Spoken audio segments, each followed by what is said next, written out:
إن الحمد لله نحمده ونستعينه ونستغفره ونعوذ بالله من شرور أنفسنا ومن سيئات أعمالنا. من يهده الله فلا مضل له ومن يضلل فلا هادي له. وأشهد أن لا إله إلا الله وحده لا شريك له وأشهد أن محمدا عبده ورسوله.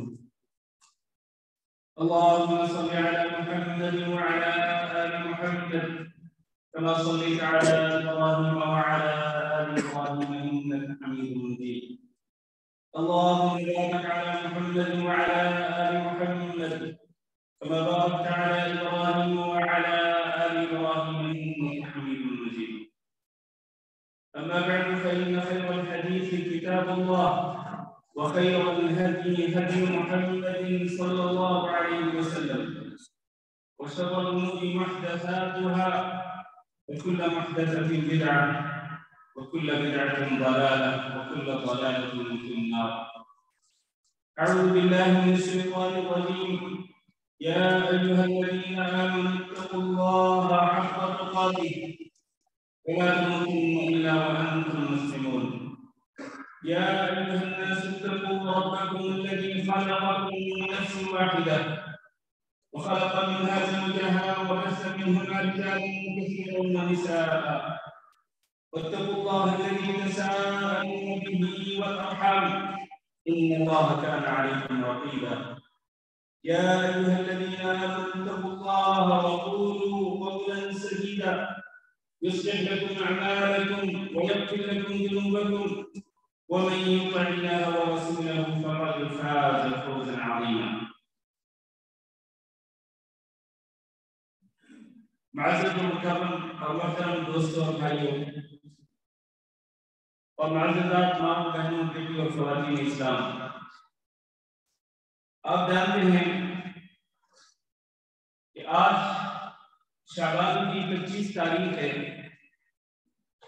اور آج سے ٹھیک 4 دن کے بعد یا 5 دن کے بعد ایک مبارک مہینہ شروع ہونے والا ہے۔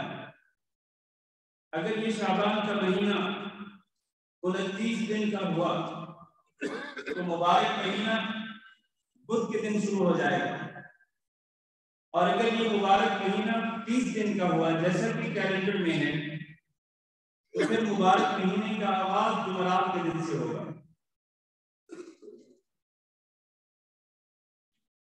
تو جو مہینہ آنے والا ہے وہ مہینہ بابرکت مہینہ ہے، اور جو اللہ رب العزت کی طرف سے امت مسلمہ پر مہمان بن کے آ رہا ہے۔ خوش نصیب ہے وہ انسان کہ اللہ رب العزت کی طرف سے آنے والے اس مہمان کی قدر کرے گا اور اس مہمان کا اکرام کرے گا۔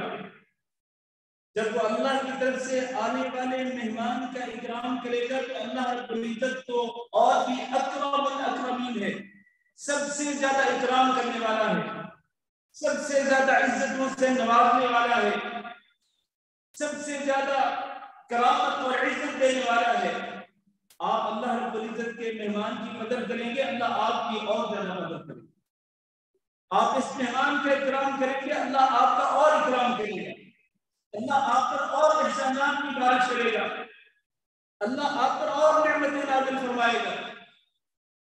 لیکن بدنصیب ہے وہ انسان کہ جس کی زندگی میں یہ مبارک مہینہ آنے والا ہے لیکن یہ دیگر مہینوں کی طرح آئے گا، چلا جائے گا اور اس کی زندگی میں کوئی اثر ظاہر نہیں ہوگا، تو اس سے بڑا بدبخت انسان کو نہیں ہو سکتا ہے۔ نبی کریم صلی اللہ علیہ وسلم اس آنے والے مہینے کے حوالے سے اپنے صحابہ کرام کو بشارتیں دیا کرتے تھے، خوشخبریاں دیا کرتے تھے۔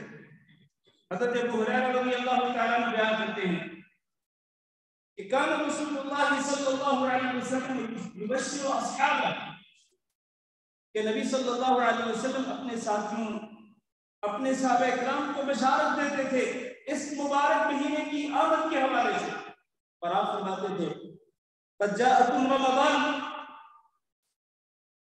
تمہارے پاس رمضان کا مبارک مہینہ آنے والا ہے، شہر مبارک، جس کی ایک خصوصیت یہ ہے کہ یہ برکتوں والا مہینہ ہے۔ اور برکت کس چیز کا نام ہے؟ برکت سے مراد بہت بڑی خیر ہے، یعنی اس مبارک مہینے میں اللہ رب العزت کی طرف سے بہت بڑی خیر ملنے والی ہے اللہ کے ماننے والوں کو، خیر و برکت نصیب ہونے والی ہے اللہ کے ماننے والوں کو۔ دوسری خصوصیت یہ ہے کہ افترض اللہ علیکم صیامہ، اس مبارک مہینے کے روزے اللہ تعالیٰ نے اپنے بندوں پہ فرض کیے ہیں۔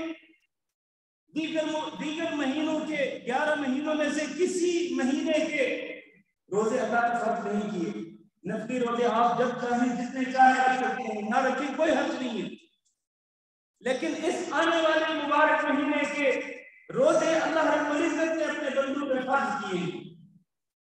اور تیسری خصوصیت ہے کہ تفتح فیہ ابواب الجنہ، اس میں جنت کے دروازوں کو کھول دیا جاتا ہے، وتغلق فیہ ابواب الجحیم، اور جہنم کے دروازوں کو بند کر دیا جاتا ہے۔ اور چوتھی خصوصیت ہے کہ وتغلق فیہ الشیاطین، اس میں شیطانوں کو جکڑ دیا جاتا ہے۔ اور پانچویں خصوصیت یہ کہ فیہ لیلۃ خیر من الف شہر، اس مبارک مہینے میں ایک ایسی رات ہے جو 1000 مہینے سے بہتر ہے، یعنی اس مہینے کے اندر ایک ایسی رات آئے گی کہ جس کی عبادت 1000 مہینوں کی عبادت سے بہتر اور افضل۔ من حرم خیرہا فقد حرم، جو شخص اس رات کی خیر سے محروم ہو گیا تو وہ شخص حقیقت میں وہ اللہ کی رحمتوں اور برکتوں سے محروم ہو گیا، ہر قسم کی خیر و بھلائی سے محروم ہو گیا۔ اس سے بڑا بدقسمت اور بدنصیب انسان کوئی نہیں تو اس مبارک رات کی خیر سے محروم ہو گیا۔ میرے بھائیوں، رسول اکرم صلی اللہ علیہ وسلم صحابہ کرام کے دلوں میں اس طرح شوق پیدا کیا کرتے تھے کہ یہ ایک ایسا مہینہ ہے جو برکتوں والا مہینہ ہے، لہذا اے اللہ کے بندو تم اپنے آپ کو تیار کر دو، کمر بستہ ہو جاؤ اور تیاری کر لو، جس طرح ایک کسان نے ایک کسی فیسٹیول کے لیے تیاری کرنی ہوتی ہے، تاجر حضرات فیسٹیول کے لیے پہلے سے تیاری کرتے ہیں اور پہلے سے وہ جمع تفریق کر لیتے ہیں، پلس مائنس حساب کر لیتے ہیں کہ ہم نے اتنا اس فیسٹیول میں خرچ کرنا اور اتنا کمانا ہے۔ لیکن اہل ایمان کو بھی چاہیے تو اس فیسٹیول کے لیے یہ جو نیکیاں کمانے کا موسم بہار ہے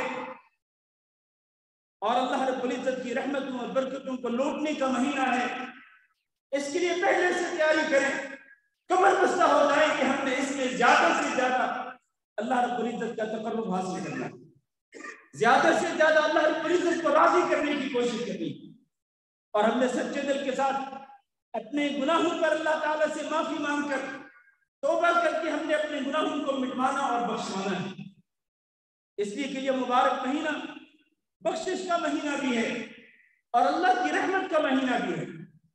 تو اللہ کے بندے، اللہ کے بندوں کے دلوں میں جذبہ پیدا کرنے کے لیے، بلبلہ پیدا کرنے کے لیے، شوق پیدا کرنے کے لیے رسول اکرم صلی اللہ علیہ وسلم مبارک مہینے کی آمد کے حوالے سے اس کی خصوصیات دکھایا کرتے تھے جو بھی میں نے ذکر کی تھی۔ آج اگر ہم جائزہ لیں تو اس مبارک مہینے کے استقبال کے حوالے سے لوگوں میں کئی قسمیں پائی جاتی ہیں۔ چنانچہ لوگوں کی ایک بڑی تعداد وہ ہے جو اس مبارک مہینے کی تیاری اور اس کے استقبال کے لیے آج انہوں نے بازاروں، مارکیٹوں اور جمعیات کا رخ کر رکھا ہے، اور رمضان آفرز کے نام سے جو تقریباً ہر جمعیہ اور ہر مارکیٹ اور ہر بازار کے اندر لگائی جاتی ہے، لوگ جاتے ہیں ان بازاروں، جمعیات اور مارکیٹوں میں اور اس قدر زیادہ خرچ کرتے ہیں، اس قدر زیادہ وہ چیزوں کی خرید کرتے ہیں کہ وہ ایسا لگتا ہے کہ جیسے لوگوں نے یہ سمجھ رکھا ہے کہ آنے والا مہینہ کھانے پینے کا مہینہ۔ اور آپ دیکھیں جا کے جمعیات کے اندر، مارکیٹوں اور بازاروں کے اندر کتنا رش لگا ہوا ہے۔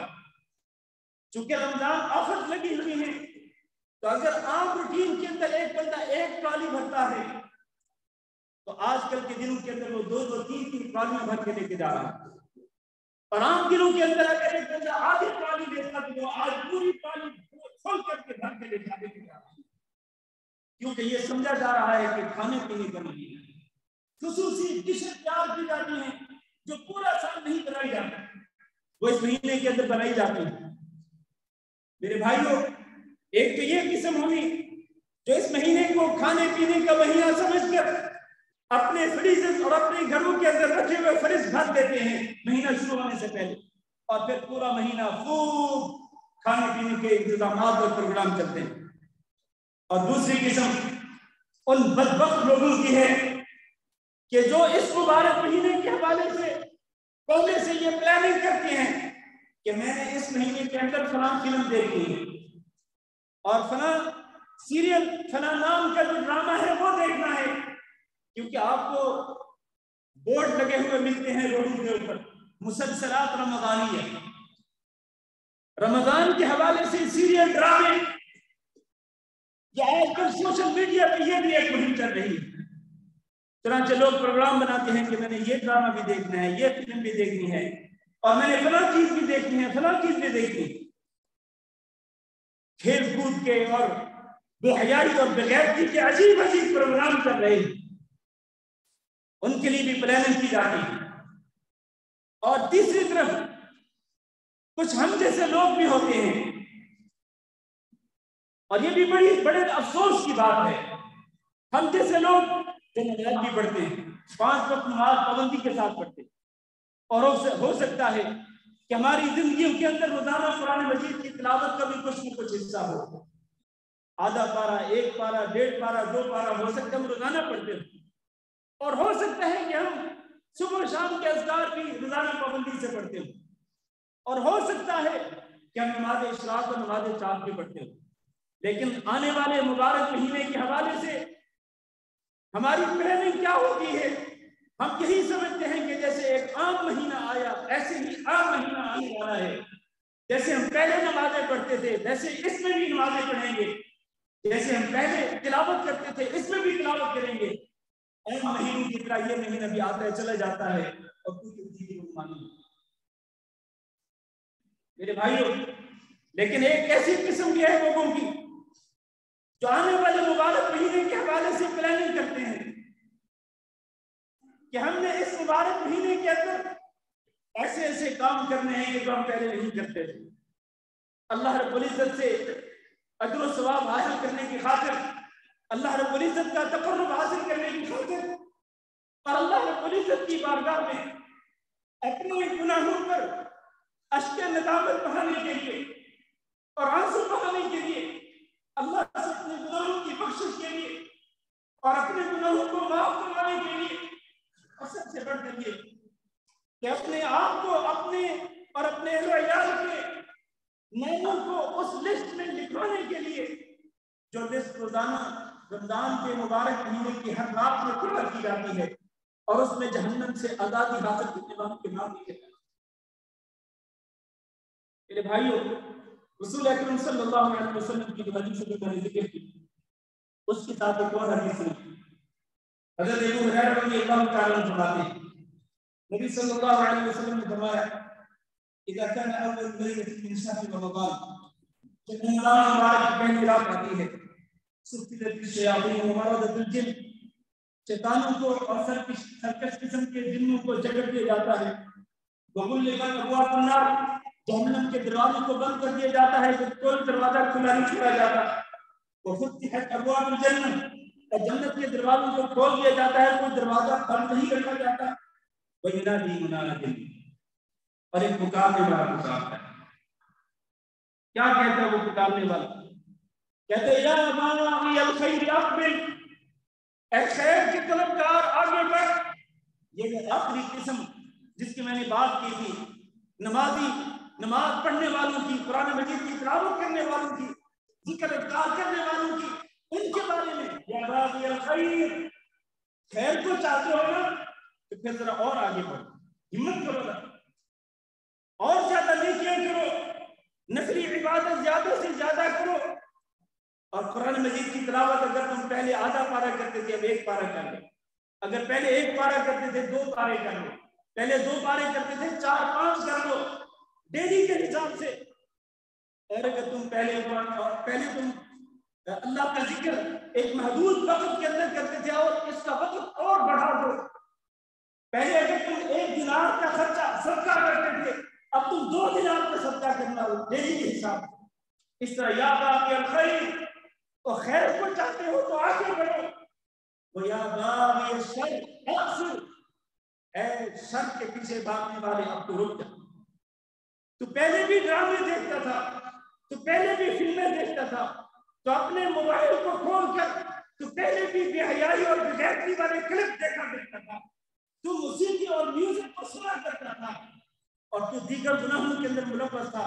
اب یہ مبارک مہینہ شروع ہونے کو ہے, رمضان کی پہلی رات سے ہی پکارنے والا پکار کے کہتا ہے کہ یا باغی الشر اقصر, شر کے پیچھے بھاگنے والے رک جا.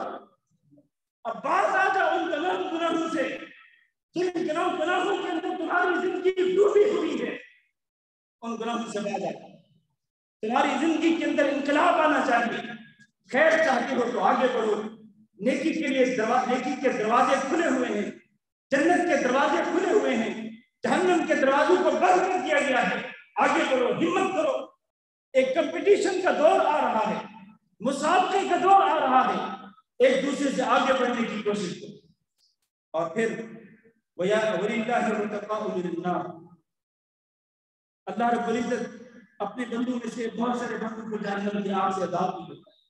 وَذَلِكَ كُلَّ لَيْلَةٍ, کہ ہر رات کرتا ہے, ہر رات اللہ رب العزت کے ہاں ایک لسٹ تیار ہوتی ہے. اس لسٹ کے اندر ان بندوں اور ان بندیوں کے نام لکھے جاتے ہیں جن کو جہنم کی آگ سے آزادی کا پروانہ عطا کر دے. اللہ ہمیں بھی, ہم گناہگاروں کو اللہ رب العزت نے شامل کیا. میرے بھائیوں, اگر آپ کو کہا جائے کہ رمضان کے مبارک مہینے کے اندر ایک کمپٹیشن ہوگا اور روزانہ صبح فجر کی نماز کے بعد آپ کو ایک پیپر دیا جائے گا, اس میں 5 سے 10 سوال ہوں گے. جو یہ سوال حل کرے گا اور ان سوالوں کے صحیح جواب دے گا تو اس کو روزانہ مغرب کے وقت عشاء کے وقت 50 دینار یا 100 دینار دیے تھے. ایک کمپٹیشن ہو، مسابقہ ہو، اس کا اعلان کر دیا جائے کہ روزانہ ڈیلی بیسس پہ آپ کو مغرب کے عشاء کے وقت 50 یا 100 دینار دیے جائیں گے. ہم میں سے کون ہے جو اس کے پیچھے رہے گا؟ کون ہے جو اس کمپٹیشن سے پیچھے رہے گا؟ ہم میں سے ہر ایک اس کمپٹیشن کے اندر شامل ہو کر روزانہ 50 یا 100 دینار حاصل کرنے کی کوشش کرے. لیکن یہاں میرے بھائیوں دیناروں کے حساب سے نہیں مسابقے کا اعلان ہو رہا ہے.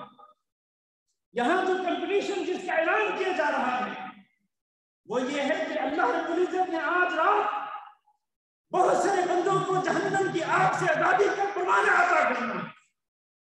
یہ کمپٹیشن، یہ مسابقہ ہے. تم میں سے کون ہے جو اس کمپٹیشن کے اندر کامیاب ہونا چاہتا ہے اور اپنا نام جہنم سے آزادی حاصل کرنے والوں کے اندر شامل کرنا چاہتا ہے؟ میرے بھائیوں یہ وہ حقیقی کامیابی ہے. روزانہ 50-100 دینار لینا کوئی کامیابی نہیں. اصل کامیابی یہ ہے کہ آپ کو جہنم کی آگ سے آزاد کر دیا جائے. یہ میں نہیں کہہ رہا ہوں، یہ اللہ رب العزت نے قرآن مجید کے اندر کہا فَمَنْ زُحْزِحَ عَنِ النَّارِ وَأُدْخِلَ الْجَنَّةَ فَقَدْ فَازَ. جس کو جہنم کی آگ سے دور کر دیا گیا اور جس کو جنت کے اندر داخل کر دیا گیا وہ کامیاب ہو گیا. یہ اصل کامیابی ہے میرے عزیز بھائیو. ہمیں اس کامیابی کے لیے تو دعا کرنی ہے، اس کامیابی کے لیے بڑھ چڑھ کے حصہ لینا ہے کامیابی کو حاصل کرنے کے لیے. اللہ تعالیٰ سے دعا کرتے ہیں کہ اللہ ہم سب کو جہنم کی آگ سے آزادی حاصل کرنے والوں میں شامل کرنا ہے. یہ مہینہ صبر کرنے کا مہینہ ہے. آنے والا مہینہ صبر کرنے کا مہینہ ہے. اور صبر 3 قسم کا ہوتا ہے.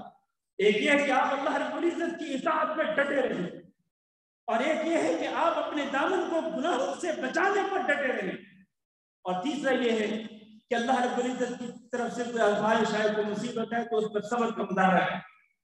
یہ 3 قسم کا صبر، یہ تینوں قسم کا صبر جو ہے یہ اس مہینے کے اندر بھی ہے. اس لیے اس مہینے کو ماہ صبر کہا گیا ہے. رسول اکرم صلی اللہ علیہ وسلم کی شاد گرامی ہے صیام شہر صبر وثلاثۃ ایام من کل شہر، کہ یہ جو صبر کرنے کا مہینہ ہے اس مہینے کے روزے رکھنا پلس ہر مہینے کے اندر 3 دن کے روزے رکھنا یہ بالکل ایسے ہی ہے جیسے کہ انسان پوری زندگی کے روزے رکھے. کیونکہ اگر ماہ مبارک رمضان کے روزے رکھے گا اور پھر ہر مہینے کے اندر 3 دن کے روزے رکھے گا تو یہ پورے سال کے روزوں کے برابر ہے. تو اگر انسان ہر سال اسی طرح کرتا رہے تو گویا کہ اس کی پوری زندگی روزے رکھے. صیام الدہر یہ زمانے کے پوری زندگی کے روزوں کے برابر. تو یہ مہینہ صبر کا مہینہ ہے کہ آپ نے اس مہینے کے اندر اپنے آپ کو استقامت اور ثابت قدمی کے ساتھ آپ نے جمائے رکھنا اپنے آپ کو کس چیز پہ؟ اللہ رب العزت کی اطاعت پہ، اللہ کی فرمان برداری پہ. ایک دوسرا آپ نے اپنے آپ کو بچانا ہے گناہوں سے، نافرمانیوں سے اور برائیوں سے اپنے دامن کو بچانا ہے. یہ بھی صبر ہے. اور اس مہینے میں اگر اللہ رب العزت کی طرف سے کوئی آزمائش آتی ہے اللہ ہم سب کو آزمائش سے محفوظ رکھے. اس آزمائش پہ بھی صبر کرنا ہے. اور صبر کرنے والوں کے لیے اللہ تعالیٰ نے جو ثواب تیار کیا ہے وہ کتنا ہے؟ انما یوفی الصابرون اجرهم بغیر حساب. صبر کرنے والوں کو ان کا اجر بغیر حساب دے دیا جائے.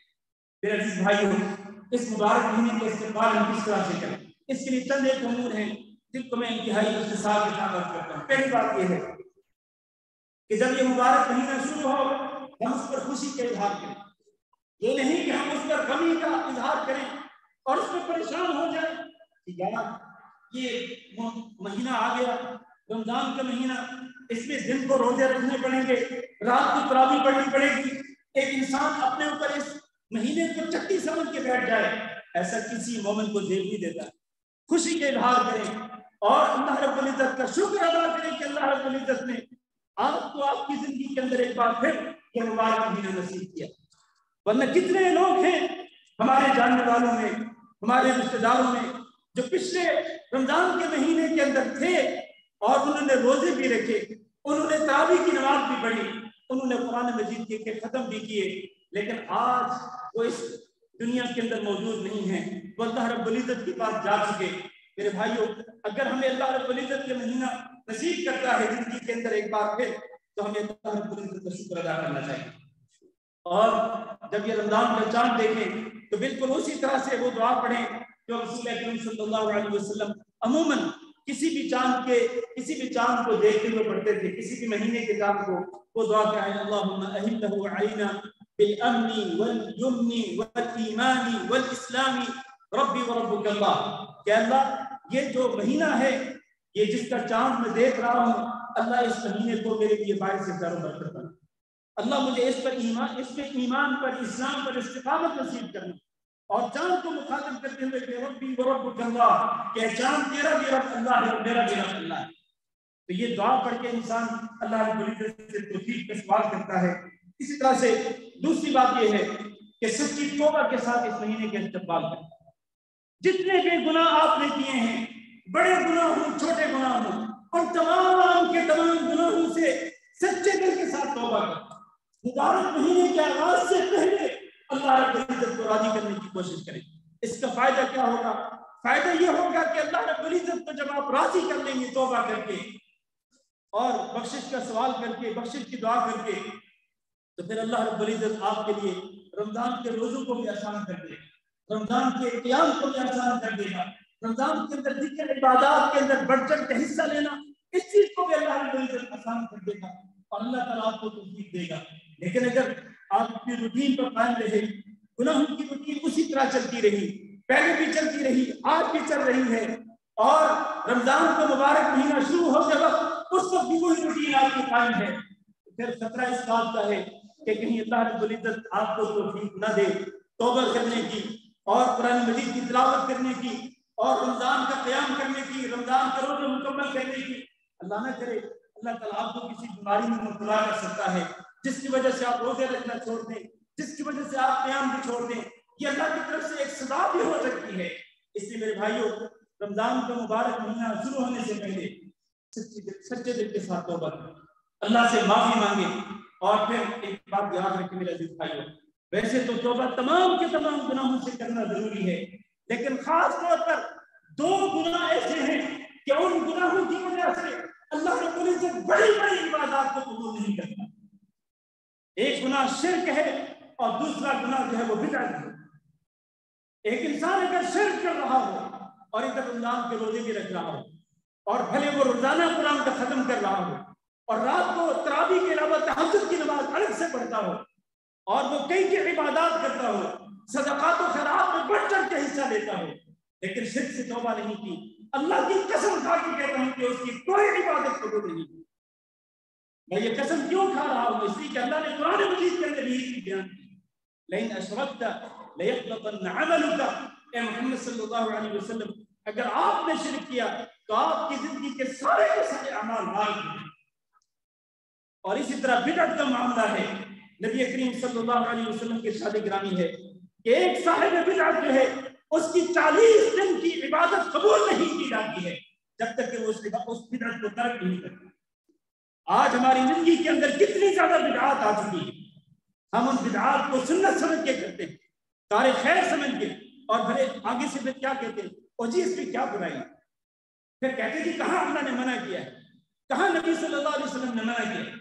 اور اللہ کے بندے، کیا نماز جنازہ کے اندر رکوع اور سجدہ کرنے سے اللہ کے رسول نے منع کیا ہے؟ اور کیا اللہ کے رسول نے منع کیا ہے کہ جمعہ کی 4 رکعت نہ پڑھو؟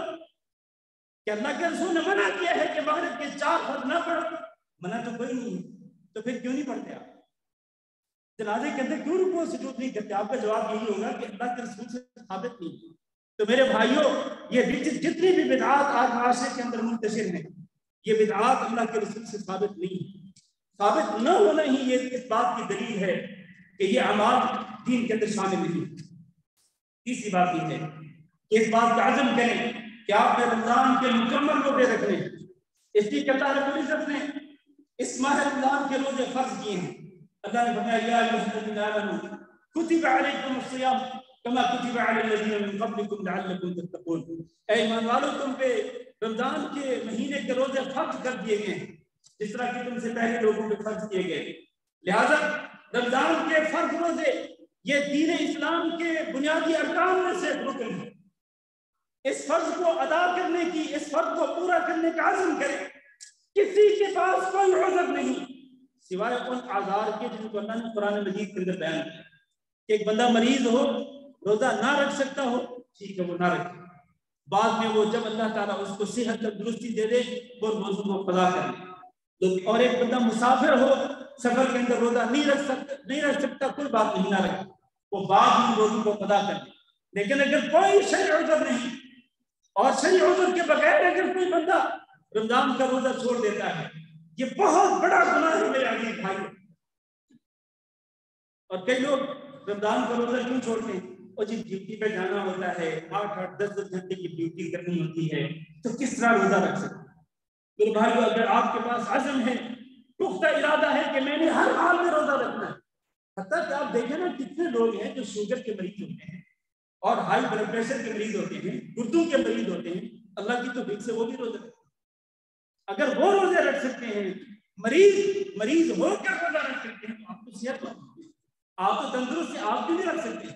یہ تو بہانہ ہے کہ جی ڈیوٹی 8-10 گھنٹے کی ہوتی ہے، کیسے روزہ رکھتے؟ میرے بھائیوں، دنیا کے سارے کام اگر کر سکتے ہیں تو آپ روزے بھی رکھ سکتے ہیں۔ تو اس لیے عزم کریں کہ آپ نے روزے رکھنے ہیں۔ نبی کریم صلی اللہ علیہ وسلم کی شادی گرامی ہے، من صام رمضان ایمانا واحتسابا، جو بندہ رمضان المبارک کے روزے رکھے 2 شرطوں کے ساتھ، ایمان کے ساتھ اور اس نیت کے ساتھ کہ اس سے اللہ رب العزت کو راضی کرنا ہے اور اللہ رب العزت سے روزے کا اجر و ثواب حاصل کرنا ہے، ایمان کے ساتھ، اور روزے کو وہ اپنے اوپر کچھ چٹی نہیں سمجھتا اور یہ سمجھ کر بھی روزے نہیں رکھتا کہ گھر والے چونکہ سارے روزے رکھ رہے ہیں تو اگر میں نہیں روزہ رکھوں گا تو پھر گھر والے کیا کہیں گے۔ اور جہاں میں آفس میں کام کرنے کے لیے جاتا ہوں یا کمپنی میں کام کرنے کے لیے جاتا ہوں، وہاں تو سارے لوگ روزہ رکھیں گے، اگر میں نہیں رکھوں گا تو لوگ کیا کہیں گے۔ اور بھائیوں، لوگوں کی باتوں سے بچنے کے لیے نہیں یا لوگوں سے تعریف لے سکنے کے لیے نہیں، بلکہ آپ نے روزہ رکھنا ہے تو اللہ رب العزت کا حکم سنیں کہ اللہ نے روزہ فرض کیا ہے اور اس روزے کے اجر و ثواب کو حاصل کرنے کی خاطر خالصاً اللہ کی رضا کے لیے اس رمضان کے پورے مہینے کے روزے رکھے گا، غفر لہ ما تقدم من ذنبہ، اس کے پچھلے تمام گناہوں کو معاف کر دیا جائے۔ اسی طرح سے چوتھا کام یہ ہے کہ آپ عزم کریں کہ آپ نے رمضان کے مبارک مہینے کے اندر قیام بھی کرنا ہے، پہلی رات سے آپ نے قیام کرنا ہے، اور اس قیام سے مراد نماز تراویح ہے۔ نماز تراویح پابندی کے ساتھ پڑھنی ہے، کتنا بھی کوئی بندہ مشغول ہو، کتنی بھی انسان ڈیوٹی کرتا ہو یا کام میں اس کی مصروفیت ہو، لیکن کبھی بھی آپ ابھی سے پلاننگ کریں کہ آپ نے کسی رات بھی تراویح کو چھوڑنا نہیں۔ اس لیے کہ رسول اکرم صلی اللہ علیہ وسلم کی شادی گرامی ہے، من قام رمضان ایمانا واحتسابا، جو بندہ رمضان کا قیام کرے گا، نماز جو نفل نماز ہے عشاء کی نماز کے بعد سے لے کر تہجد یا فجر کی اذان ہونے تک، رات کی نفل نماز جو عموماً ہم تہجد کی نماز بھی کہتے ہیں اور رمضان کے اندر اسی نماز کو نماز تراویح کہتے ہیں، تو پورا مہینہ جو بندہ یہ نماز ادا کرے گا ایمان کے ساتھ اور صرف اللہ رب العزت کو خوش کرنے کے لیے، اللہ کی رضا کو حاصل کرنے کے لیے، غفر لہ ما تقدم من ذنبہ، اس کے بھی پچھلے تمام گناہوں کو معاف کر دیا جائے۔ میرے بھائیوں، 1-2 باتیں چونکہ اسی ہفتے کے اندر رمضان کے روزے شروع ہو جائیں گے تو 1-2 ضروری مسائل بھی عرض کرتا چلوں۔ پہلی بات یہ ہے کہ آپ نے جب روزہ رکھنا ہے تو روزے کی حفاظت کرنی ہے اور روزے کی حالت میں زیادہ سے زیادہ اللہ رب العزت کا ذکر کرنا ہے۔ رسول اکرم صلی اللہ علیہ وسلم سے پوچھا گیا، ای الصائمین اعظم اجرا، کون سا روزے داروں میں سے کون سا روزے دار ہے جس کو اجر زیادہ ملے گا؟ اللہ کے رسول نے فرمایا، اکثرهم ذکرا باللہ، جو سب سے زیادہ اللہ کا ذکر کرے گا روزے کے اندر وہ سب سے زیادہ اجر و ثواب حاصل کرنے والا۔ اس لیے روزے کی حالت میں اللہ رب العزت کو کثرت سے یاد کریں۔ دوسری بات یہ ہے کہ آپ نے اپنے روزے کو بچانا ہے اللہ رب العزت کی نافرمانی سے، خصوصاً جھوٹ سے، غیبت سے اور اسی طرح باقی گناہوں کے جتنے بھی کام ہیں۔ اللہ کے رسول نے فرمایا، من لم يدع قول الزور والعمل به فليس لله حاجة في يدع طعامه وشرابه، جو شخص جھوٹ کو نہیں چھوڑے گا، جھوٹ پر عمل کرنے کو ترک نہیں کرے گا، تو اس اللہ تعالیٰ کو کوئی ضرورت نہیں کہ وہ بھوکا رہے یا پیاسا رہے۔ بھوکے اور پیاسے رہنے کا اس کو کوئی فائدہ نہیں ہوگا اگر وہ روزے کے اندر جھوٹ کو ترک نہیں کرتا ہے۔ اللہ تعالیٰ سے دعا کرتے ہیں کہ اللہ ہمیں اس آنے والے اپنے مہمان کی قدر کرنے کی توفیق، آمین، اور اس مبارک مہینے کے اندر اللہ تعالیٰ ہم سب کو تمام کے تمام روزے رکھنے کی توفیق، آمین، اور اللہ رب العزت پورے مبارک مہینے کے اندر قیام رمضان کی بھی توفیق ہے، قرآن مجید کی تلاوت کرنے کی بھی توفیق ہے۔ سچی توبہ کرنے کی بھی توفیق دے، ذکر اذکار اور قرآن مجید کی تلاوت کرنے کی بھی توفیق دے۔ استغفر اللہ لی ولکم ولسائر المسلمین فاستغفروہ انہ هو الغفور۔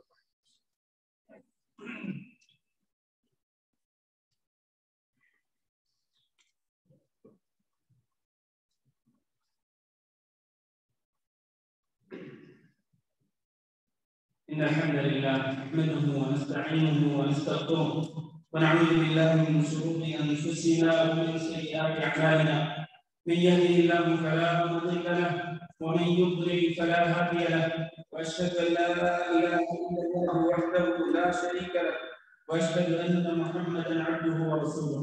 اللهم صل على محمد وعلى آل محمد كما صليت على إبراهيم وعلى آل إبراهيم إنك حميد مجيد۔ اللهم بارك على محمد وعلى آل محمد كما باركت على إبراهيم وعلى آل إبراهيم إنك حميد مجيد۔ أما بعد، عزیز بھائیو اور دوستو، رمضان مبارک کے مہینے کی تیاری کے حوالے سے اور اس مبارک مہینے کے استقبال کے حوالے سے ایک اور بات جس کی توجہ دلانا ضروری ہے، وہ یہ ہے کہ آج کل ہماری زندگی کے اندر ایک چیز ایسی داخل ہو چکی ہے کہ جس کی وجہ سے ہمارے بہت سارے قیمتی اوقات برباد ہو جاتے ہیں۔ یہ جو موبائل ہے، اس موبائل کی وجہ سے ہماری زندگی کے بہت سارے قیمتی اوقات جن سے فائدہ اٹھانا چاہیے، اور ان قیمتی اوقات کے اندر ہمیں زیادہ سے زیادہ اللہ رب العزت کا تقرب حاصل کرنا چاہیے، زیادہ سے زیادہ نیکیاں کمانی چاہیے، اس کی بجائے ہمارے قیمتی اوقات جو ہیں وہ برباد ہوتے چلے جا رہے ہیں۔ کم از کم ہم مبارک مہینے کے حوالے سے اس بات کی پلاننگ کریں کہ ہم نے اس کو صرف اور صرف ضرورت کے لیے استعمال کرنا ہے، شوق نہیں پورے کرنے۔ آپ شوق پورے کرتے ہیں پورے 11 مہینے، لیکن میرے بھائیوں، یہ مبارک مہینہ اگر اللہ تعالیٰ آپ کو آپ کی زندگی میں ایک بار پھر عطا کر رہا ہے، نصیب کر رہا ہے، تو اس کی ایک ایک گھڑی سے فائدہ اٹھانا ہے، اس کے ایک ایک لمحے سے فائدہ اٹھانا ہے، غنیمت سمجھنا ہے، اور اس سے زیادہ دور رہنے کی کوشش کرنی ہے۔ کس سے؟ اس موبائل سے، اور اس کو ضرورت کے لیے استعمال کریں، شوقیہ نہیں بلکہ جتنی ضرورت ہو بس اتنا ہی اس کا استعمال، اس کا یوز کریں، ورنہ باقی اوقات کی قیمت اور اس کی قدر و منزلت کو پہچانیں اور زیادہ سے زیادہ عبادت کرنے کی کوشش کریں۔ میرے بھائیوں، 2-3 مسئلے اور بھی بیان کرتے چلوں۔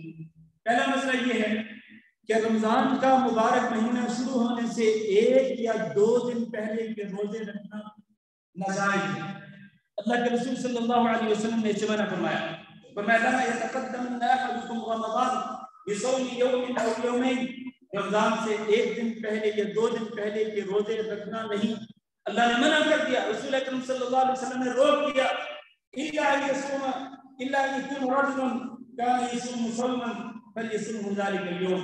ہاں، اگر ایک بندہ روٹین کے مطابق روزے رکھتے چلا رہا ہے، جیسے کہ کئی لوگوں کی روٹین ہوتی ہے کہ وہ جمعرات اور پیر کا روزہ رکھتے ہیں، اگر جمعرات اور پیر کا روزہ آ جائے رمضان کا مہینہ شروع ہونے سے 1 دن یا 2 دن پہلے، تو روٹین کے مطابق جس طرح وہ روزے رکھا ہے وہ رکھنے کوئی حرج نہیں۔ اسی طرح کئی لوگوں کی روٹین ہوتی ہے، اللہ ان کو توفیق دیتا ہے کہ وہ صوم داؤد رکھتے ہیں، 1 دن روزہ رکھتے ہیں، دوسرے دن روزہ چھوڑ دیتے ہیں۔ اگر اسی روٹین کے مطابق رمضان سے 1 دن یا 2 دن پہلے وہ دن بھی آ جاتا ہے جس دن اس نے روزہ رکھنا ہے روٹین کے مطابق، تو روزہ رکھنے کوئی حرج نہیں۔ ورنہ اس کو چھوڑ کر کئی لوگ احتیاطی طور پر یا رمضان کے استقبال کرنے کے لیے 1 دن یا 2 دن پہلے کا روزہ رکھتے ہیں، اس سے رسول اکرم صلی اللہ علیہ وسلم نے منع فرمایا۔ دوسری بات یہ ہے کہ اگر 29 شعبان کی شام کو موسم اگر آلود ہو اور آسمان پر بادل چھائے ہوئے ہوں اور چاند نظر آنے کے امکانات نہ ہوں، تو پھر کیا کریں؟ وہاں پر شک ہوتا ہے کہ ہو سکتا ہے کہ رمضان کا چاند نظر آ چکا ہو، طلوع ہو چکا ہو سکتا ہے نہ ہوا ہو، کیونکہ نظر نہیں آ رہا، بادل چھائے ہوئے ہیں۔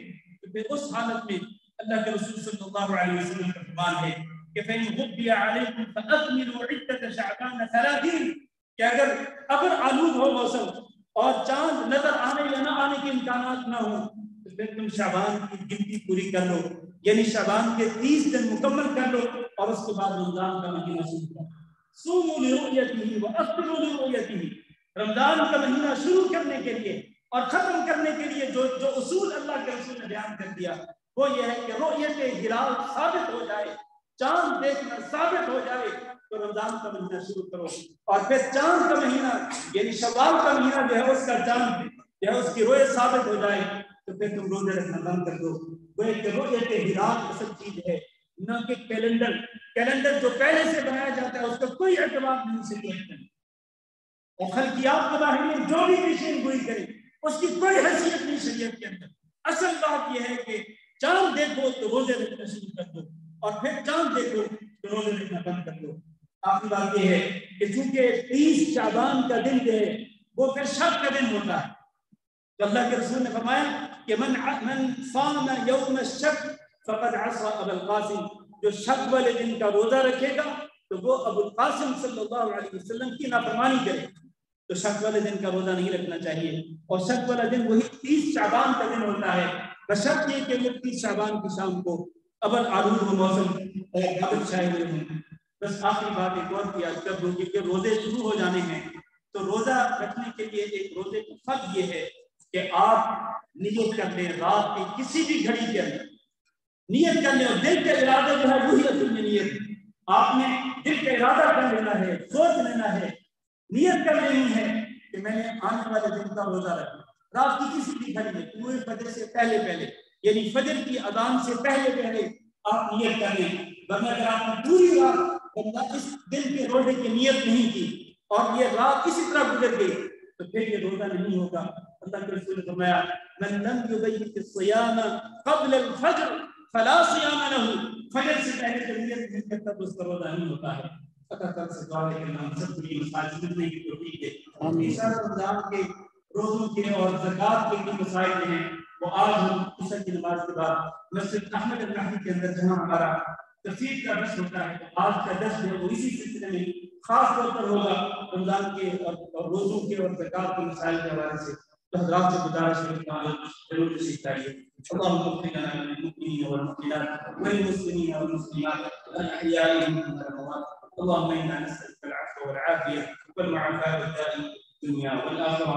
اللهم انا نسالك رضاك والجنه ونعوذ بك من سخطك والنار. اللهم فرج كل المهمومين ونشف صف المظلومين واقض الدين عن المدينين واشف اطفال المسلمين. اللهم امنا في اوطاننا واجعل هذا البلد امنا مطمئنا وسائر بلاد المسلمين. عباد الله ان الله يامر بالعدل والاحسان وايتاء ذي القربى وينهى عن الفحشاء والمنكر والبغي يعظكم لعلكم تذكرون. سبحان ربك رب العزه عما يصفون وسلام على المرسلين والحمد لله رب العالمين.